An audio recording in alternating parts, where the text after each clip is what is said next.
And I the better training course organized between the Institute of Physics and mm, Singapore. mm, mm. Okay, understand. So, so maybe I share a little bit about what I do and then why I am actually into this. So, thank you for giving me this opportunity to share about my work. I was a physics teacher in Ministry of Education Singapore, nearly 15 years.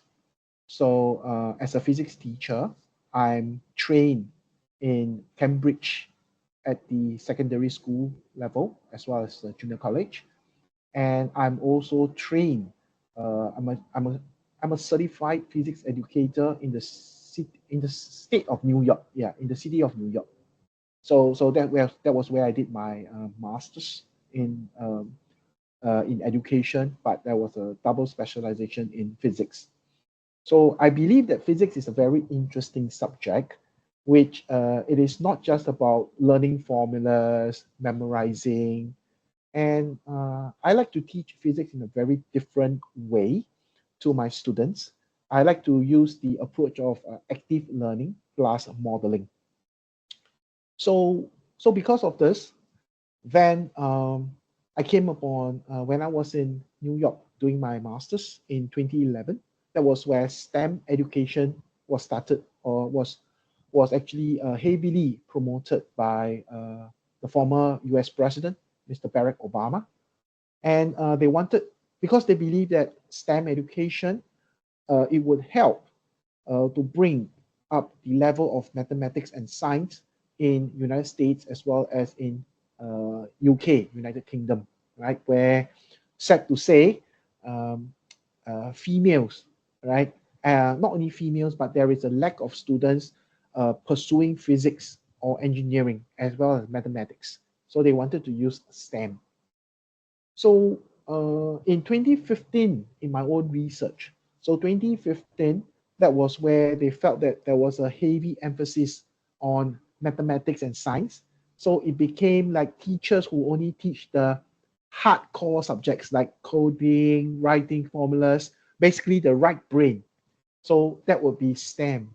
So people in the left brain, the literary arts, for example, music, they felt a bit it's not fair. So they decided to add A inside. So that was where STEAM came out. So as I started my doctoral research, STEM and STEAM, it became a very interchangeably used word because they are just a subset of each other. So I like to explain this first because I think um, a lot of in my own research journey, I felt that a lot, especially in the last 6 years from 2015, 16 onwards, there was a heavy emphasis on coding, writing codes, doing robotics, and this is heavily tagged to STEM or STEAM education. And my own research, I'm trying to change this notion because I feel that um, coding or robotics it is part of our approach to problem solving. What we really want to inculcate in our students is the ability to think critically, to be able to model and come up with new solutions that is not readily available. And in the world that we live in now, really because of the heavy influence of technology, so a lot of solutions that we are using, it has to be related to coding.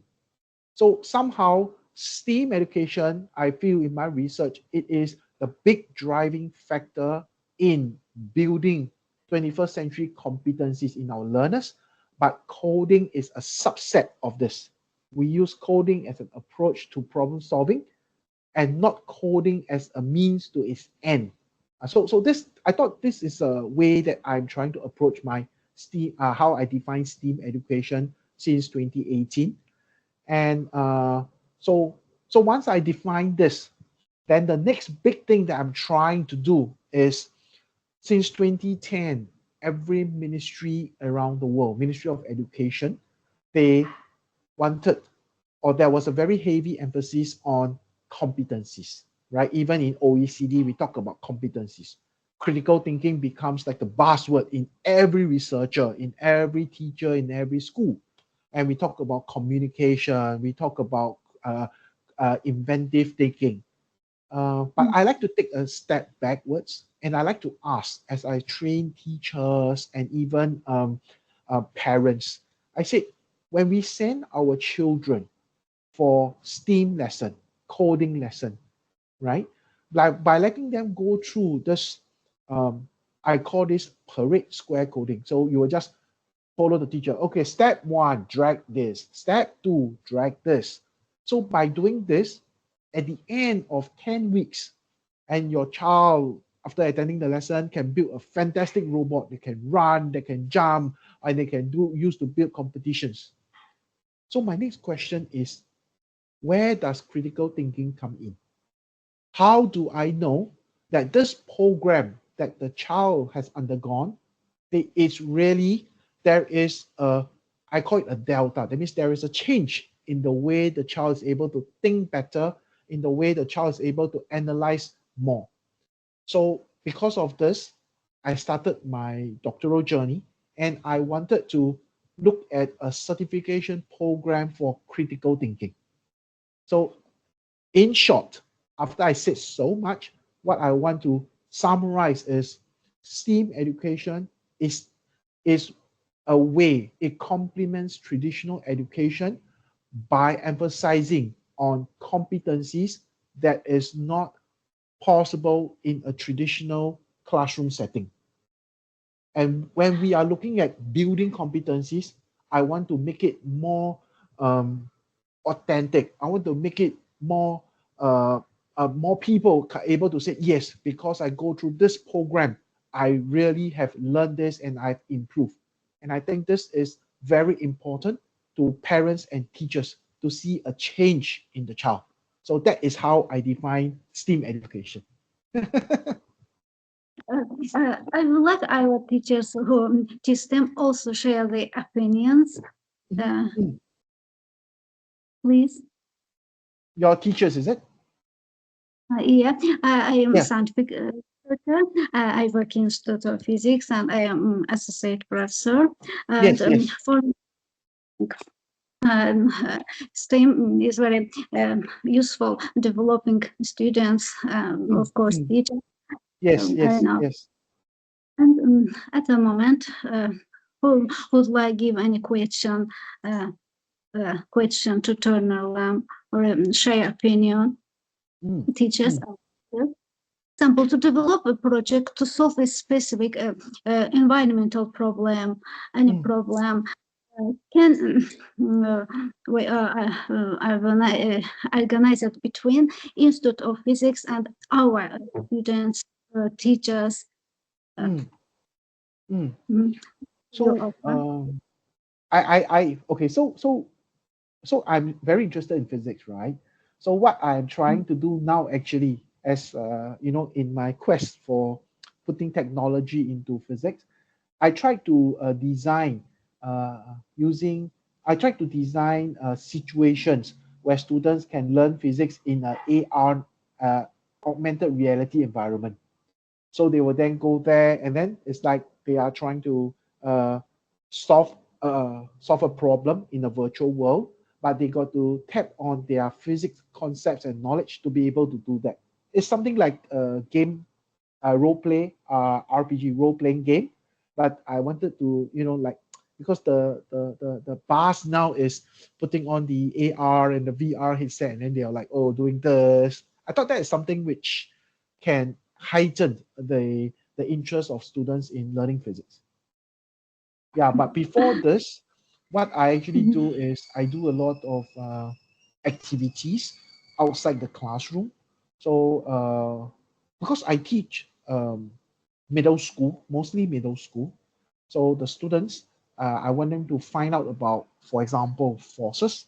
So I will ask them to bring their skateboard to the classroom, and I want them to talk about the different types of forces acting on this board, how can you make it go faster and slower?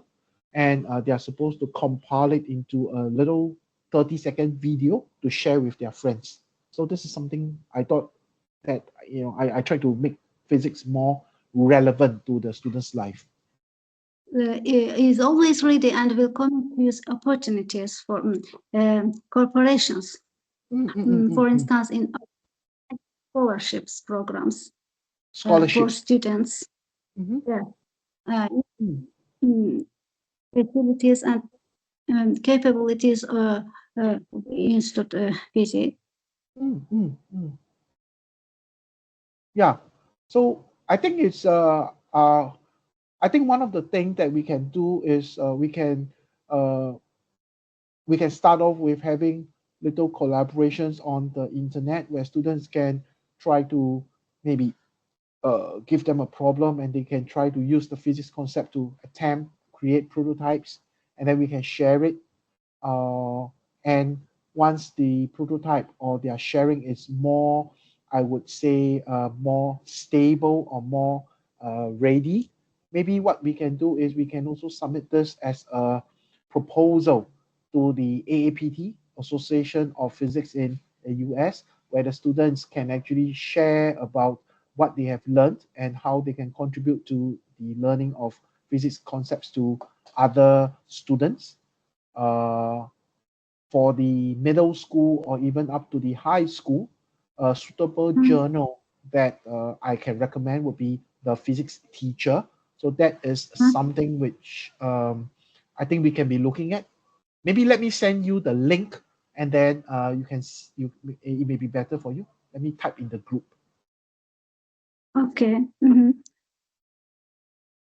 Like to do. I hope that my students who take my program, after they learn the foundations and they have a good foundation, I hope that they can actually go on and share and present their findings or every little observations as a scientist to the rest of the world to be documented in a journal, which eventually it will help the students when they are applying for universities, college. I think that is something uh, I I would like to see is in the pipeline. I'm trying to build the foundation first, and eventually to get them to do cross-country collaborations. And I think that is something for me lah. That's my calling actually. Yeah. You take a look. I just sent you the physics teacher. Thank you for your time, Dr. Turner. No problem. No problem. It's okay. Some practice about it. Now has some practice. Okay, so I think I like to go back to how I started the conversation.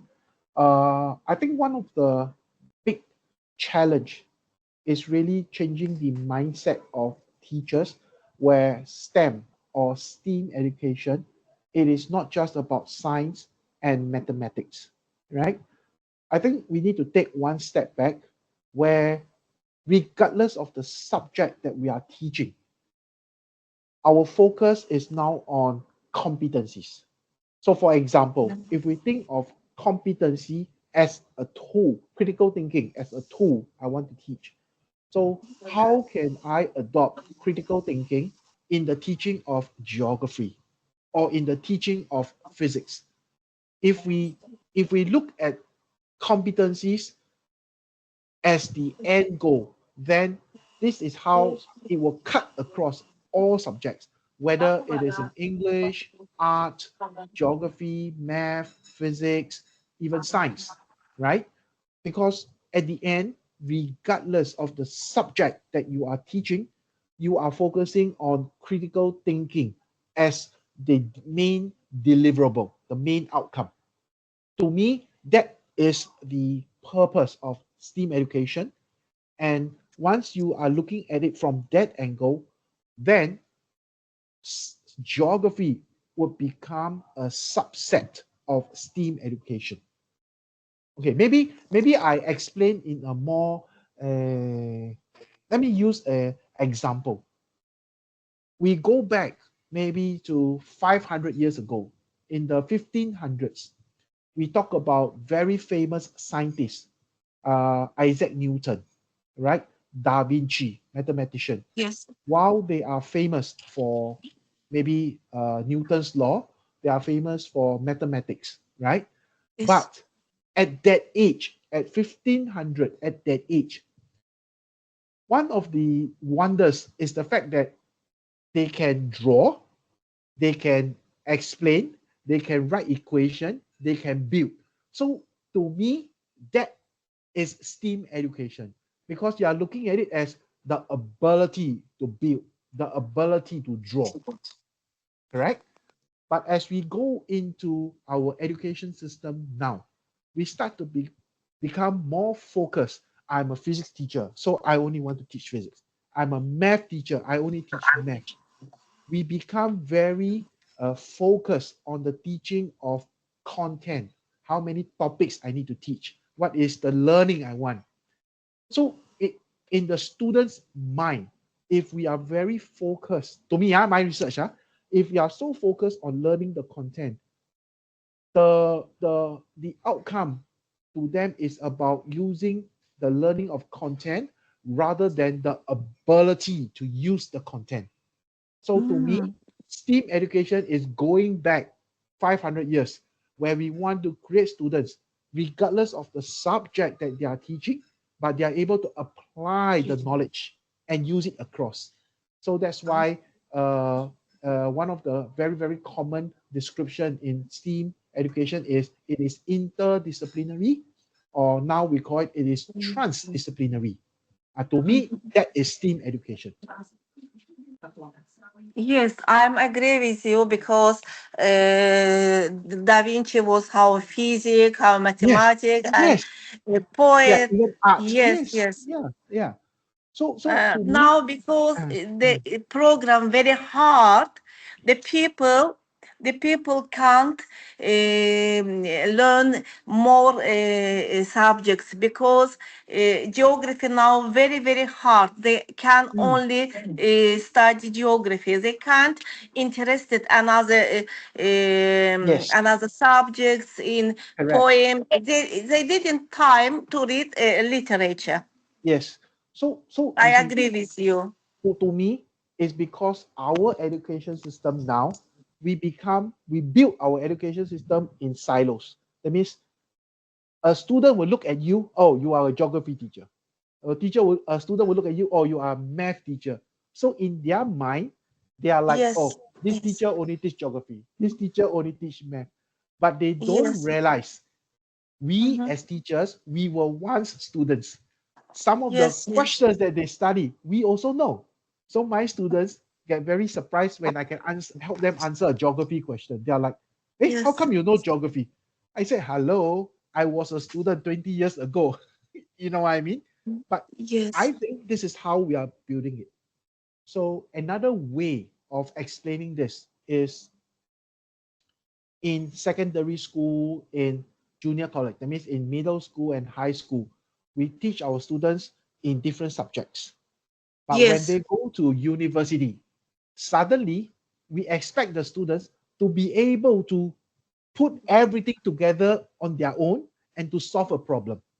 I remember when I first entered university, then my professor was like, please design a bridge and show that it works. Hey, when you have to talk about your math knowledge, your physics knowledge, your concrete knowledge, you yes, have you yes, have to put a report writing skill together, you have to present. This is interdisciplinary or transdisciplinary, right? This is yes, STEAM education to me. To me, this is how I see it. yes, yes. In our country, we have some schools where they teach subjects. Its name how though its name. Special mention, since you talk about this, is I mean, as researchers and teachers, I think you have heard of PISA, right? OECD PISA. So the new PISA assessment is actually very interesting. It is moving away from last time is physics, chemistry, biology. That means earth science, maybe earth science, basically the three sciences, right? In the new testing, they actually include space science, and they also include a lot of those Earth. There is a bigger emphasis on the world around us. So that is to me a hint that the way they test is going to be more encompassing in our knowledge. Yeah, so I thought that is something very interesting to share. Thank you very much. No problem, no problem. Thank you very much. Thank you very much. Thank you for your time. No worries, Thanks. thank you. Yeah, I'm glad to share. I'm glad to share. I hope this is it has been useful and I gave new insights to everyone. Yeah, yeah. Thanks.